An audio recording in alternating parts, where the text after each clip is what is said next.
To get a new Apple Card, you will need to request a replacement, which can be done through the Wallet app on your iPhone.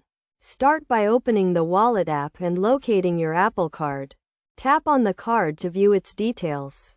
Then tap the three dots in the top right corner to access the card options.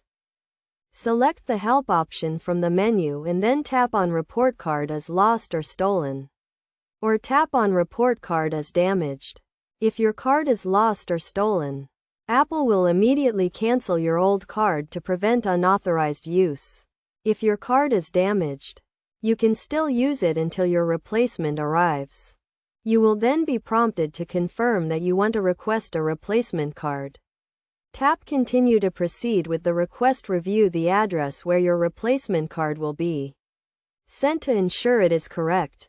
If the address is incorrect, tap on Update Address to make the necessary changes.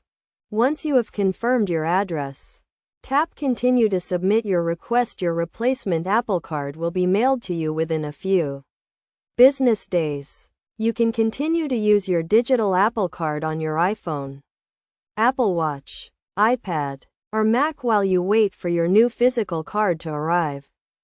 When your replacement card arrives, it will have the same card number and expiration date as your old card, so you will not need to update any recurring payments or subscriptions. Simply activate your new card by opening the Wallet app, tapping on your new Apple Card, and following the on-screen instructions to complete the activation process.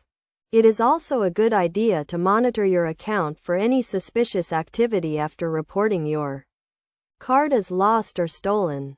You can view your recent transactions in the Wallet app to ensure that there are no unauthorized charges on your account. If you notice any suspicious activity, contact Apple support immediately for assistance.